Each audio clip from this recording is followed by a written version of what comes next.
Namaste students, I am Jillian Bhavna, Faculty of Education and Methodology. Today I take the session of Software Engineering and the name of my session is Reducing Complexity. So जब भी हम software design करते हैं तो हम लोग इसमें इस तरह से कोशिश करते हैं कि उसमें ज़्यादा कॉम्प्लेक्स वो स्ट्रक्चर ना बने और उसकी कॉम्प्लेक्सिटी को हम रिड्यूस करने की कोशिश करते हैं। तो ये जो सारे हम सेशंस पढ़ रहे हैं सारे फंक्शन ओरिएंटेड मेथोडोलॉजी के अंदर ही हैं, जैसा कि आपने अपने सिलेबस में देखा होगा। सो रिड्यूसिंग कॉम्प्लेक्सिटी के लिए हम बेसिकली उसमें 3 मेथड्स हम लोग क्या करते हैं यूज करते हैं ताकि हम सिस्टम की कॉम्प्लेक्सिटी से उबर पाए, सिस्टम ज़्यादा कॉम्प्लेक्स नहीं हो और उसको डिज़ाइन करना हम लोगों के लिए ईजी हो जाए। तो उसमें से पहला हम लोगों के पास मेथड है पार्टीशनिंग, सेकंड है हायरार्की, थर्ड है independent.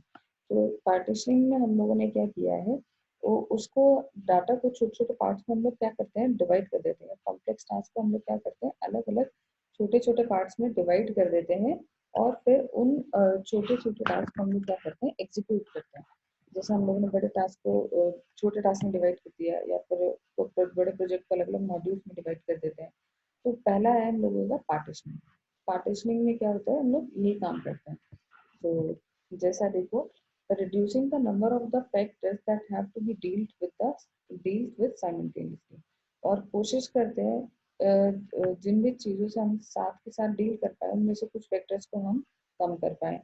Reduces well defined documented boundaries in a program, और पार्टीशनिंग कर पाए, जैसे पार्टीशन कर देते हैं ना एक चीज़ का दूसरी चीज़ से। तो यहाँ पे क्या है, वो प्रोसीजर जो वेल डिफाइंड है और है ना उनको पार्टीशन कर देते हैं और उनकी बाउंड्रीज और एक प्रोग्राम के अंदर कौन सी चीज़ कितने लेवल तक आ रही है तो उससे उसको डॉक्यूमेंट कर देते हैं, उसकी बाउंड्री बना देते हैं ताकि एक दूसरे को इफेक्ट नहीं कर पाए।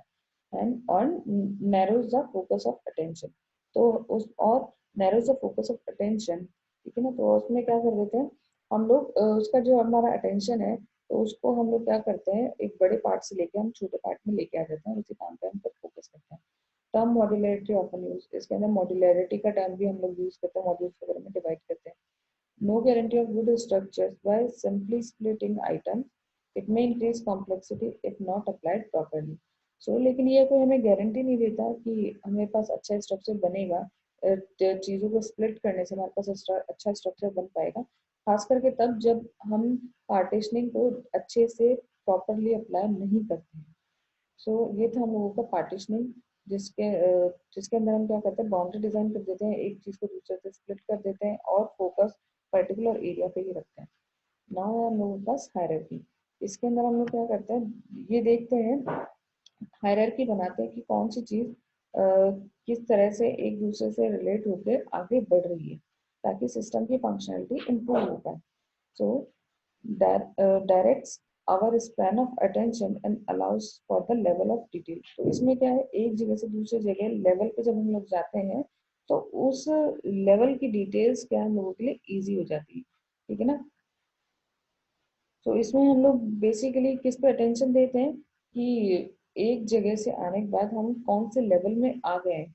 हायरार्की बनाते हैं ना, ट्री का स्ट्रक्चर बनाते हैं, 0 लेवल से स्टार्ट करते लेवल 10 तक जाते हैं और आगे फर्दर लेवल तक जा सकते हैं। तो ऐसे कितनी डेप्थ कौन से लेवल आपने अचीव कर लिया है उस चीज को हम लोग देखते हैं। Aids in the later construct of a system, construction of the system, ठीक है ना। और ये हमें क्या बताता है कि हमें अपना सिस्टम का कंस्ट्रक्शन कैसे स्टेप बाय स्टेप करना है। The shape of the hierarchy is important and should reflect the functionality of the system.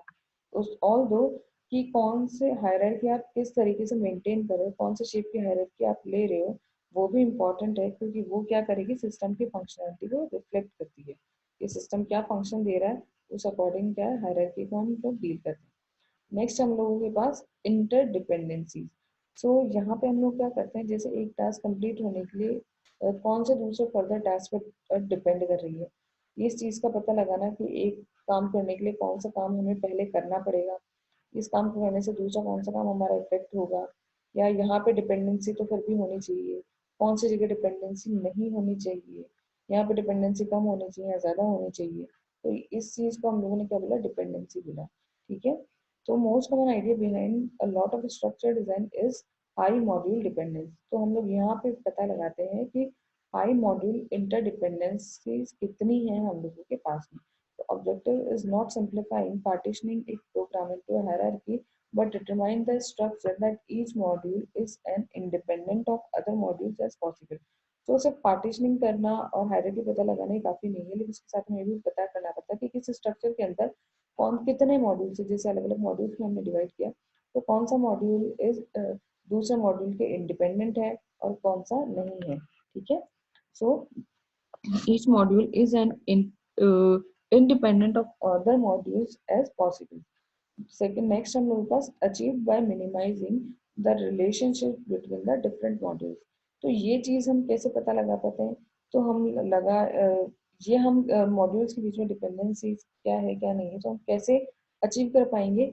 हम क्या करेंगे, कोशिश करेंगे जो अलग अलग मॉड्यूल्स के बीच में जो डिपेंडेंसी है उसको मिनिमाइज कर सकते हैं. तो अलग अलग मॉड्यूल्स के बीच में डिपेंडेंसीज वो मिनिमाइज करना, इसको हमने बोला है कपलिंग. जैसा कि हमें पता है कपलिंग क्या होता है, कि एक मॉड्यूल की दूसरे मॉड्यूल से क्या इंडिपेंडेंसी उसको बताती है. ठीक है. और हम इंडिपेंडेंसीज के कॉम्प्लेक्सिटी रिड्यूस करने के लिए हम क्या करते हैं, एक करते हैं maximize the relationship among the elements of particular module. और एक ही मॉड्यूल के जो अलग अलग एलिमेंट्स हैं उनके बीच में रिलेशनशिप को मैक्सिमाइज करते हैं. ठीक है. तो उसको बोला है हमने कोहेशन. तो कपलिंग क्या है, दो अलग अलग मॉड्यूल है आपके पास, उनके बीच में इंडिपेंडेंसी, लेकिन वो क्या होनी चाहिए, कम होनी चाहिए. कोहेशन क्या है, एक ही मॉड्यूल के जो अलग अलग एलिमेंट्स है उनके बीच के अंदर रिलेशनशिप कैसा है, स्ट्रांग होना चाहिए. इसको हमने बोला है कोहेशन. ठीक है. तो कोहेशन ज्यादा होना चाहिए, कपलिंग कम होनी चाहिए. ठीक है. Obstruct as much as possible each module view and knowledge of the remainder of the system. ठीक है ना. तो obstructs as much as possible each module view and knowledge of the remainder of the system. The principle of the data information hiding pranas and need to know the basic of the communication. तो इसमें हम लोग क्या करते हैं, obstruct as much as possible each module view. तो हम क्या करते हैं, हर मॉड्यूल का जो व्यू है वो देखने की कोशिश करते हैं और उसमें देखते हैं कि कि वो सिस्टम से रिलेटेड कितनी चीजें हम लोगों को बता रहा है. ठीक है. तो ये है हम लोगों का पार्टीशनिंग, हायरार्की एंड इंटरडिपेंडेंस. उसके सिवा हम लोग क्या करते हैं कि हम देख ब्लैक बॉक्स एक और चीज है जो हम लोग देख सकते हैं. तो ब्लैक बॉक्स के अंदर हम लोग क्या करते हैं, इसकी भी कुछ कैरेक्टरिस्टिक्स होती है. तो this lead to the development of the black box program module. ठीक है ना. तो इसकी मदद से हम लोग क्या करते हैं, ब्लैक बॉक्स प्रोग्राम मॉड्यूल को डेवलप करने की कोशिश करते हैं. ठीक है. तो इसका ब्लैक बॉक्स, अब इसकी कैरेक्टरिस्टिक्स क्या है, तो you know all the input expected. हमें साथ पता होता है कि कौन सा इनपुट हम एक्सपेक्ट करते हैं, कौन सा आउटपुट उसको रिटर्न करना चाहिए, फंक्शन क्या होना चाहिए, and you don't need how to carry out its function in order to use it. और ये ब्लैक बॉक्स की एक ये खासियत है कि इसकी कैरेक्टरिस्टिक है कि हमें सिर्फ ये पता है कि हमें क्या काम करना है.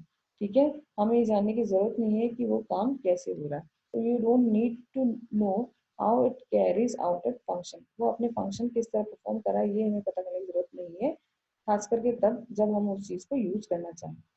ठीक है. तो इस तरह से जो ब्लैक बॉक्स हम लोग डिजाइन करते हैं वो इजीली कंस्ट्रक्ट होते हैं, इजीली टेस्टेड हो सकते हैं, उसको इजीली करेक्ट किया जा सकता है, समझा जा सकता है और मॉडिफाइड और अपग्रेड किया जा सकता है. तो ये एक ऑल्सो एक अलग फैक्टर है जो ब्लैक बॉक्स हम यूज कर ब्लैक बॉक्सेस जो हम लोग क्या करते हैं, यूज करते हैं किसी भी प्रोग्राम के अंदर. उसके सिवा नेक्स्ट है फिर हम लोगों के पास जो हम लोगों ने अभी देखा कि कोहेशन और कपलिंग कैसे लगती है एक किसी मॉड्यूल के बीच में. सो जब हम मॉड्यूल लेवल पे बात करते हैं, जब हम बात करते हैं क्या नाम है, हम तो हम बात करते हैं कोहेशन की. जब हम इन मॉड्यूल्स के बीच में बात करते हैं तो मॉड्यूल के स्ट्रेंथ के बारे में हम क्या बोलेंगे कि ये क्या है, it is a scale giving strength of relationship within a single module. ठीक है. And it is an indicator of the quality partitioning and can be used to evaluate the quality of the software structure that has been design. तो ये क्या करता है, ये partitioning की quality को बताता है और सॉफ्टवेयर के स्ट्रक्चर को जो हम डिजाइन कर रहे हैं उसके बारे में हमें बताता है. मॉड्यूल की स्ट्रेंथ इसके बारे में बताती है. It is an important to know that it can be examined at the design stage. और इसको हम डिजाइन स्टेज पर भी हम पता लगा सकते हैं किसी प्रोजेक्ट की, and does not have to wait until the coding has been completed. और उसके लिए हमें वेट नहीं करना पड़ता कि कोडिंग कब कंप्लीट हो, ठीक है ना। तो the main purpose is to provide understanding of the desirable and desirable characteristics in module.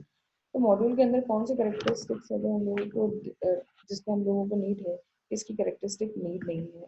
तो it is it is also called binding and cohesion. उस चीज को हम लोगों ने क्या बोला, बाइंडिंग एंड कोहेशन बोला। तो कोहेशन के अंदर क्या होता है, 7 टाइप्स ऑफ कोहेशन हम लोग यूज करते हैं। एक है function, information, communication, procedure, classical, logical and coincidental. तो ये जो कैटेगरीज हमने डिवाइड की है, ये क्या है, बेस्ट से लेकर लोएस्ट स्ट्रेंथ तक की है, ठीक है। तो बेस्ट फंक्शनल है और लेस क्या है, कोइंसिडेंशियल है, कोइंसिडेंशियल होता है, ठीक है। तो उसके मॉड्यूल के अंदर हम लोगों को क्या चीजें चाहिए, तो ये चीज हम लोगों ने यहाँ डिस्क्राइब की है। फिर ठीक है। तो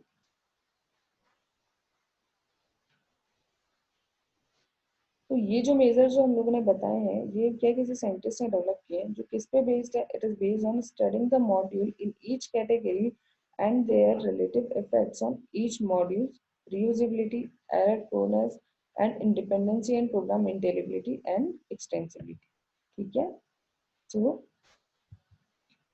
तो ये तो हम लोगों का। और नेक्स्ट हम लोगों के पास है कि it is not a design standard such as sometimes lower strength modules are required for good operational reason. तो कई बार ये जरूरी नहीं होता कि हम लोग हाई हम लोगों का फंक्शन चाहिए या कोइंसिडेंशियल को सबसे कम में यूज करना चाहिए। कभी कभी क्या होता है, जो लोअर स्ट्रेंथ के मॉड्यूल्स होते हैं वो भी है ना, जगह अलग अलग जगह पर अच्छा काम करते हैं। और अच्छा काम करते हैं, तो उनको कभी कभी हमें इसलिए चाहिए होता है ताकि हमें गुड ऑपरेशनल रीजन मिल पाए, ठीक है ना।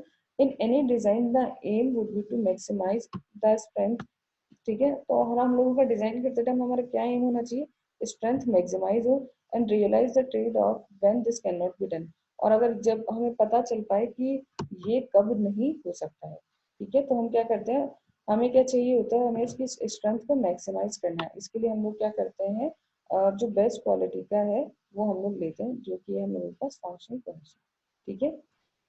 और नेक्स्ट है हम लोगों के पास में जो है, अब मॉड्यूल की स्ट्रेंथ हम लोग किस तरह चेक करते हैं। सो ये देखिए, ओके। नेक्स्ट हम लोगों के पास में मॉड्यूल की कपलिंग। तो मॉड्यूल की स्ट्रेंथ हम लोगों ने कोहेशन को बोला है, और मॉड्यूल की कोहेशन को बोला है। और एक और हम पढ़ते हैं मॉड्यूल की कपलिंग, जिसके अंदर हम लोग क्या देखते हैं, एक मॉड्यूल दूसरे मॉड्यूल से किस तरह से रिलेट कर रहे हैं, ठीक है। तो जो कपलिंग के बारे में हम बात करें कि हमारे पास मान लीजिए अलग अलग मॉड्यूल्स बना दिए हम लोगों ने, फंक्शन को किसी प्रोग्राम को तोड़ दिया, अलग अलग मॉड्यूल बना दिए, ठीक है। तो वो मॉड्यूल्स के बीच में रिलेशनशिप कैसा होना चाहिए, कि नैरो होना चाहिए, ज़्यादा ब्रॉड कनेक्शन नहीं होने चाहिए, ठीक है ना।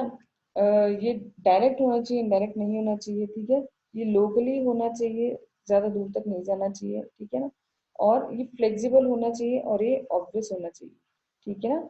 So overall coupling between the modules कैसी होनी चाहिए, इस तरह की क्वालिटीज को फॉलो करनी चाहिए। तो ये है हम लोगों के पास अलग अलग, और ये हम लोगों के पास कुछ कपलिंग, ठीक है। तो पहले हम लोगों के पास एक तो data coupling, stamp coupling, control, external and common and content coupling, ठीक है। तो देखो, तो data coupling is the main design goal of all the communication between the modules and through arguments, ठीक है। These arguments in the interface are simple, and again like cohesion, the aim is to introduce some objectivities into design discussion. So इस हम लोगों को,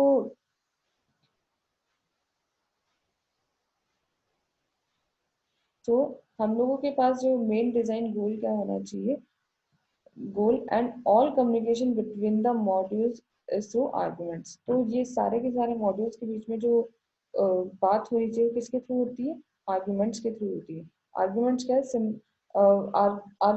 these arguments are these arguments in the interface are simple, और ये argument क्या होने चाहिए, simple होने चाहिए।